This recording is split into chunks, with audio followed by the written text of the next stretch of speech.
Dahil din po sa nangyayari kay Kuya, ayaw na po namin umabot sa point na dadalhin pa kami sa ospital bago kami magpa-check up. Napagtanto po namin na kailangan na din po namin magpa-check up. Alright, camera boy. Ikaw pa lang. Aray! So, nitong mga nakaraang araw mga ma'am and sir, napagtanto po namin na kailangan na din po namin magpa-check up. Sa dahil din po sa nangyayari kay Kuya, ayaw na po namin umabot sa point na dadalhin pa kami sa ospital, may naramdaman pa kami bago kami magpa-check up. Kaya nung kinausap namin si Kuya, sabi namin, Kuya, gusto na namin magpa-check up.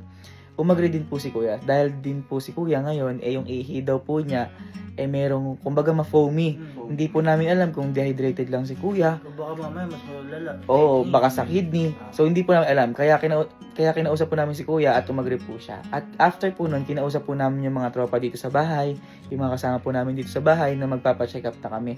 So, after po nun, umagri naman po sila. Kaya, sabi ko naman, para sa ating kako lahat to. Saka first time to. First time po sa amin na lahat kami magpapacheck up.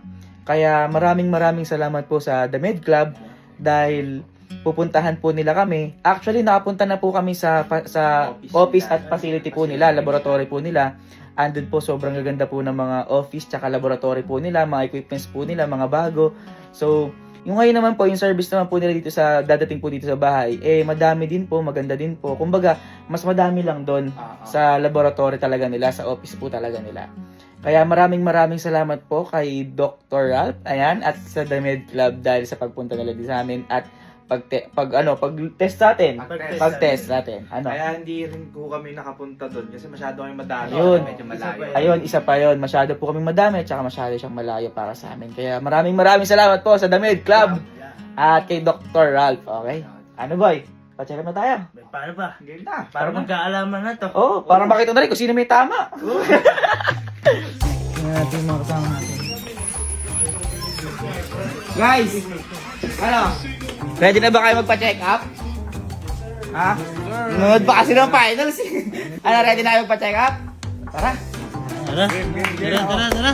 Kaya salamat po sa The Med Club. Ayan, ang paper ganyan pa siya. Suot din tayong ganito no? Oo, sa laboratory nila. Kaya nga isabi ko mas maganda yung mga laboratory at facility nila sa office talaga nila. Alin, ano to apat na saksak. Ha? Magsabay na lang tayo dito mga mami sa.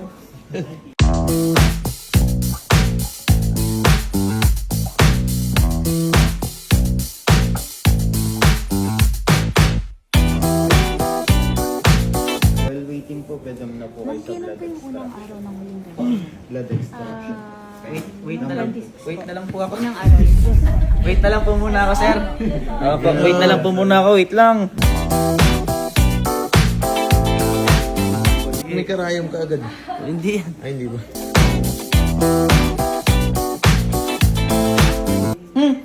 Lahat na walang pakiramdam dyan masakit. Ang gaan nga po. Wala yan. Promise.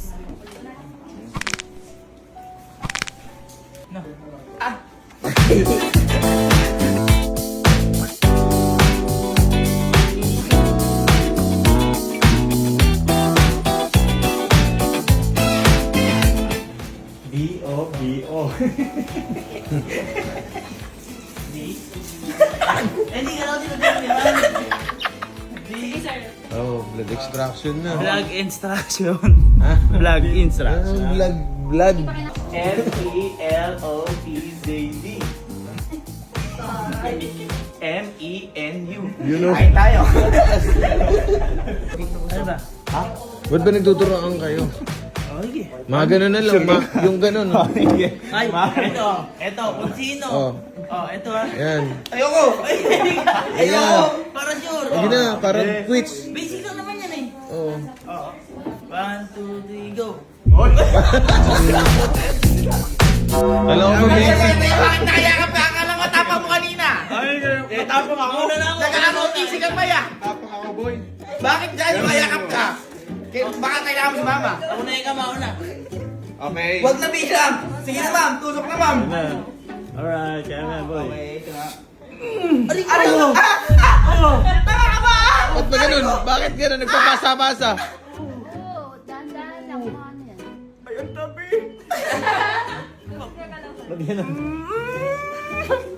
Uy, matapang ka na, anak. Sige, ma'am.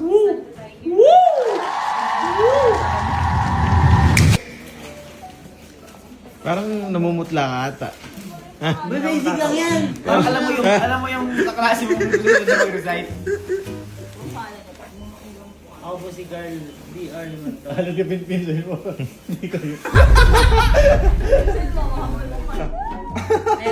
Hindi daw. Sigaw ka lang. Aray! Piga, Ano ma'am gagawin ko pa? relax mo yung Ay, kamay hindi mo. ka Kaliwa. tawa. Relax mo. Relax mo yung kamay mo kaliwa mo patigasin yung mismo kamay. Relax na ma'am. Hindi. Ma'am, babagsak na ako. Wala pa, matagal pa. Wait lang. Matagal pa. Wait lang. Ah! Galing. Wala mo na ako sakit eh. Okay pa ako, ma'am. Lakas mo ba nga eh. Oy, ba't nagmumuni-muni ka? Kaya ka basic na no. Ma'am, teka. Pwede naman, pwede na yan. Teka lang, ba't kayo nag-iisip yung boy ko? Pwede na yan, ma'am. Ang haba pa ng pila, nagrereklamo na. Sabi mo ba na pumalahal? Ma'am, ano ba talaga, ma'am? Teka lang, wait lang, ma'am.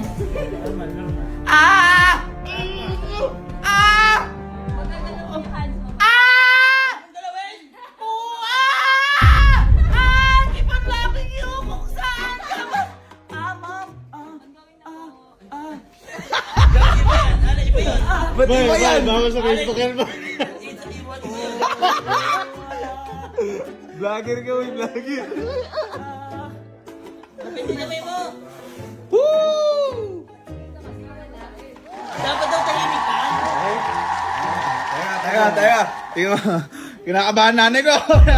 Tinig manahan. Ikaw din. Hindi ako. Wow, tingnan natin. Basic tingnan yan. natin. Napakaduwag mo pala. lakas mong asar. Pasok marusok. Ay, puyat lang ako. Diba ikaw natutusok? Ba't takot ka? Dapat ikaw matapang eh. Ako pala.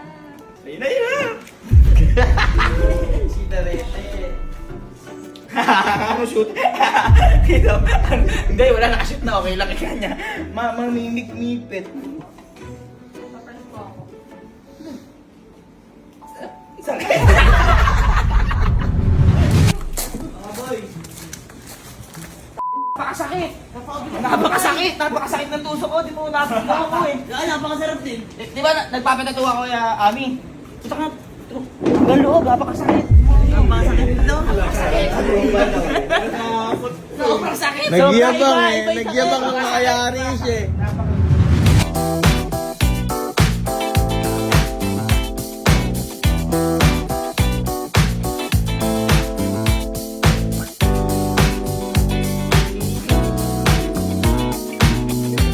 May blood dyan.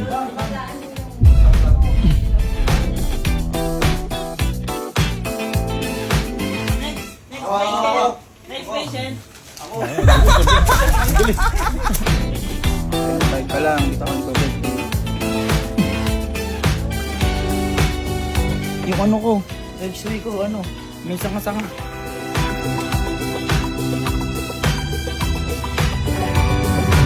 Kakarating lang ni Doc, yung may-ari ng med club. Hey. Thank you kay Doc. Hello po, Doc. Hello po, Doc. Hello. Welcome to our house. Hello po. Kamusta po? Welcome po. Malayo po. Malayo po, ano? Hindi naman, sanay ako sa Cabanatuan kasi nag-lecture ako sa Aurelio, sa Tsaka sa sila yan po. Wesleyan, tsaka sa Goodsa. Dok, may tatanong lang po sana Mga kami. konting tao. Opo. Dok, bakit po ba kailangan ng annual check-up? Annual physical check-up. So kasi sobrang halaga na na-check yung lahat ng parts ng katawan natin at least every year. Regardless of the age, bata ka man, mas lalo na kung mas matanda, 40 years old and above, sila yung mas madalas na chine-check up every 6 months. Opo. Pero yung mga age na 20s, 30s, every year annual check-up, kailangan nyo yun kasi Diyan natin mamomonitor kung meron na bang tumataas na cholesterol, meron na bang, kumusta ba ang blood sugar. Kasi yung may mga sakit. Mako yata, mako. Yun. Pag mahilig ka sa coke, syempre may sugar yon. Kapag maaga mong nalaman na meron ka nito, so may mga maintenance na gamot na pwedeng i-take para hindi na siya lumala. For example, Chinese toy, yung mga ganun. sobrang halaga ng annual physical exam or annual check-up para malaman mo na ang katawan mo ay healthy. Of course, it will give you peace of mind. Diba? Na, ako, okay yung sugar ko. Or may sumasakit yung paa mo, naku, meron yata akong uric acid. Diba? So, mataas yung uric acid mo. So, kung mataas yung uric acid, alam mo na yung mga pagkain na iiwasan mong kainin. Example, bawal ka sa mga organ meat, dinuguan, bopis, bawal sa'yo yan. Sa mga peanuts. Healthy po ata ako, Dok. Di ba po, tinetest din po yung sa may ihi po. Di ba, ano pa po ba yung mga natetest sa ihi? Di ba po, usually UTI po yun. Ano pa po yung pwedeng malaman? Ayun, Dok. Ako kasi, Dok, kinakabahan ako, Dok. Yung mga ilang buwan na, Dok. Kasi, Dok, diba, Dok, uso yung mga CK, Dok. Ganun. Tapos, pala research po ako. Okay. Kaya po, sabi ko po kay Kuya, magpa-check up na po kami. Kasi, Dok, pag may nakita daw pong foamy daw sa ihi, Foamy. makikita po ba agad, Dok, yun sa The Med Club? Yes, of course. Maraming pwedeng ma-check sa urinalysis. Una, sa kulay ng urine, sa kulay niya, malalaman mo kung dehydrated ka. Kapag sobrang dilaw, definitely kulang ka sa tubig, no? So, sa kulay pa lang malalaman mo na. Pero syempre may mga test kaming ginagawa para malaman. Kapag may lumalabas na protein or albumin sa urine, ibig sabihin nun, possible may tama yung kidney. Kaya check. Kumbaga, ang hindi mo malalaman agad sa urine kung, nako, may kidney problem, nako, for dialysis na, nako, may chronic kidney disease na. Hindi agad. Ang CKD, pag sabing CKD, chronic kidney disease, last na yon, last part na yon. Kumbaga, last stage na, Dok. Ganun po. So, maraming mga signs yun na dapat alam mo na na-observe mo sa katawan mo bago ka mapunta sa CKD. For example, may tinatawag kaming azotemia, yung kulay ng balat, medyo nag-gray, mga ganyan, no? Tapos, definitely, pag chinek mo rin yung DUN natin, hindi ba siguro gray na talaga, no? Dok, paano yun? Pag may nararamdaman ko nga, Dok, nag-coke kami ngayon. Dok, inom kami coke ngayon, Dok. Mga ilang araw, Dok. May naramdaman kami, Dok, na kumibot dito sa nakiliran, Dok. Ano yun, Dok? Ba't may gumagano'n, Dok? Hindi naman sinaano eh. Oo, kumibot, Dok, gumagano'n eh. Huwag kayo paranoid pag gano'n. I mean, Napapatubig tuloy, Dok, ng 2 liters agad eh. pero okay yun na concerned kayo at aware kayo. But yun nga, I mean, hindi ko kayo tinatakot. Of course, lagi dapat ma-diagnose. So, pinakamahalaga, kukuhaan ng dugo. Sa The Med Club, meron tayo niyan. Uy, ang galing nila kumuha. Matakot ako, pero pero magaan po. Importante na magaling ang mga medtech. Kasi ang mga medtech sa Med Club, sanay na kumuha ng dugo. So, hindi lang para sa kidneys sa lahat ng parts ng katawan. Pwede namin dali ng x-ray, pwede namin dali ng ultrasound. May tinatawag din ultrasound para sa kidneys, kung kidneys talaga ang concern mo. Actually, Dok, din nga po kami na-surprise eh. Akala po namin para kung yung normal lang na may pupunta po dito. Hindi, Dok, sa The Med Club, Dok. Kompleto. Merong x-ray, Pagpasok mo ng truck, ECG. may x-ray dito, may ECG. Hindi, tsaka hindi lang yun. Nagulat po ako dahil may system, Dok. Yung alam ko kung saan next pupunta, alam kung paano yung gagawin. Step by Susunod, step. step by step siya. Kaya mas mainam po talaga, Dok, before umabot ka talaga sa, kumbaga, hindi naman sa kumbaga bago lumala, mas okay na annual physical exam ka sa The Med Club. Yes, bago lumala. Tsaka para malaman mo kung yung situation ng health mo ngayon, kung meron ka bang dapat inuming gamot. Kasi may mga tinatawag ng mga maintenance na gamot. I'm praying na maganda lahat ng results sa inyong lahat, no? Sa lahat na nagpa-test today sa inyo. Kasi kung halimbawa nagkaroon tayo ng findings, bibigyan kayo ng mga medical doctor ng maintenance na gamot. Nako, sakit. Pero ang tandaan nyo, ibig sabihin, huwag kayo matatakot kapag bilhin nyo kayo ng maintenance na gamot. Ang ibig sabihin kasi ng maintenance, ang goal nun is hindi na lumala. Hindi lumala. Minsan nga, pag naka-maintenance ka, nagno-normalize pa. So, stop ka na sa maintenance mo. Kumbaga, pag uminom kang gamot, ang pantulak mo, Coke. Zero. Coke zero. Coke zero. Dapat tubig pa din siya. Tubig pa rin, Dok. Tubig. Baka kayo, may question kayo kay Dok. Kasama ba siya dati sa... Hindi po, Dok. Hindi niya nakita, Dok, yung facility. Yun nga po sinasabi namin, Dok. Di ba po dito kompleto na? Sabi ko, mas kompleto Doc, di ba? Kompleto po ba lahat ng test sa damit? Almost all na kailangan meron. May ultrasound tayo. Kung gusto nyo malaman kung example may pagbabago na yung pandinig nyo. Kasi may mga tao na, may mga pasyente na gusto nasa flying school. Opo, So opo. chinecheck, bawal yan na may problem sa pandinig, di ba? So meron kaming audiometry sa clinic. Yun, titignan na namin yun. Lahat ng blood works. Lahat ng test para sa blood. Allergy testing, skin testing, cancer testing. Meron tayo nun. So malalaman kung may colon cancer. Sa dugo lang, Doc? Yes, yan ang bago ngayon. Ang tawag natin doon is tumor marker test. Dapat alam yun ng publiko. Kasi doon pa lang malalaman, example, tumaas yung marker mo doon sa colon, CEA ang tawag doon, or carcinoembryonic antigen. Kapag tumaas yun, possible colon cancer. Sino mga tao na common sa colon cancer? Mga lalaki na 35 years old and above. Oh, Tapos, 26 pa lang ako. 25. ano pa ba? Siyempre kasama ang SARS, COVID, cervical cancer testing, meron din tayo yan. Ano Kumbaga boss, ay kumbaga boss Doc, kumbaga boss Doc. Mamaya nagda sa akin attorney. Pero kumbaga boss Doc, ano po, kumbaga po, kompleto po lahat sa laboratory. Kumbaga, ano po, yung, naano tuloy ako yung Pati eye check-up, meron din tayo. Ay, lahat po kompleto po, kumbaga Yes. overall po. Kung check ang glaucoma, cataract, retinal detachment, pwede rin malaman kung anong grado ng mata mo. Ang kagandahan sa The Med Club, hindi 3D yung ultrasound, hindi 4D, pero 5D. Mahahawakan mo na yung bata. Kumakaway ng gano'n. Hindi, sabi ni Doc dati, naalala ko. Pwede mo nang picturean. Oo, ano siya, no, madali na to, no, naalala niya yung mga sinabi ko. Hindi ko kakapanood din. Maliban dyan sa mga sinabi ko, pupunta rin kami sa mga bahay para mag-vaccine. So, example, gusto natin lahat ng member ng pamilya is bigyan ng anti-rabies vaccine. Kilala ko lang kayo sa vaccine, si Manny Pacquiao eh. Vaccine niya. Vaccine. Doc, may tanong lang ako, Doc. Kasi Doc, siyempre, yung mga ganitong exam, ganitong mga test, gaano po katagal before lumabas yung results? Hindi gano'ng katagal, gano'ng kabilis. Doc, gaano kabilis sa The Med Club? Ano siya, 24 to 48 hours. Within 24 to 48 hours, may results na tayo. So, nilalabas na yan sa mga email address ninyo.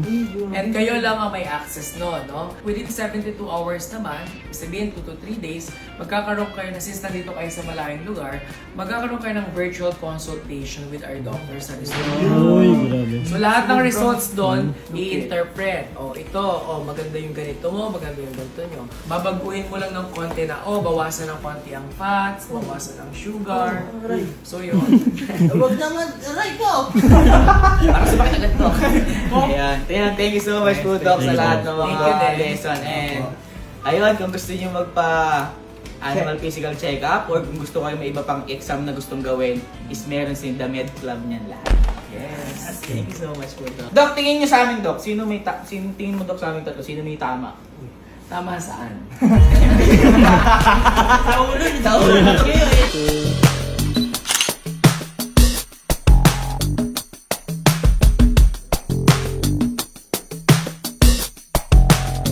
Mit der Absicht, dass sowohl Atmen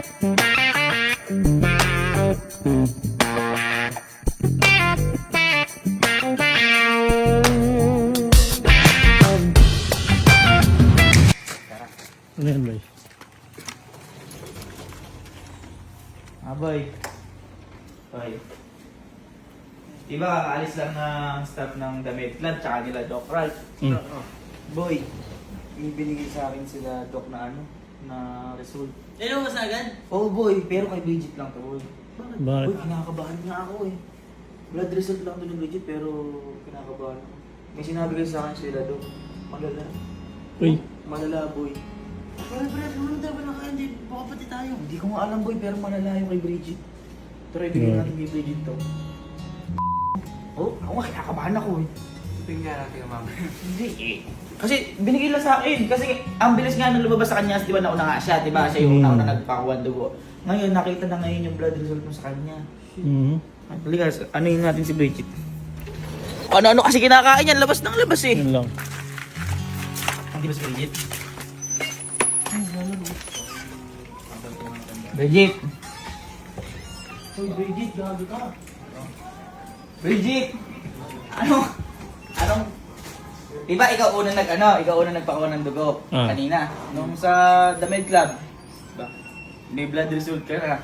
Yung sa'yo lang. Hoy, ang lala ng blood result mo. Gagi. Hawakan mo, teka lang. Ang lala ng blood result mo, binigay lang to bago umalis yung The Med Club, binigay nila Doc. Ano bang kinakain mo? Oo nga. Pagkain. Ano ba yan? Sige na, tingnan mo ng blood result mo. Ano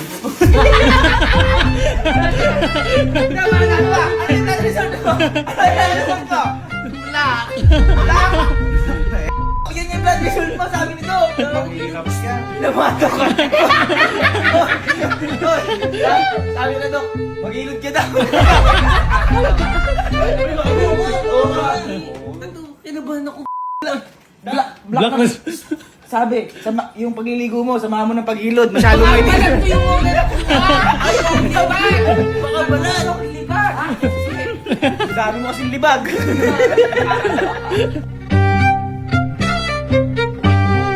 Ito, Dota kagad dugo. Ito, eh. Ano tawag dyan? Ha? First blood to, first blood. First blood.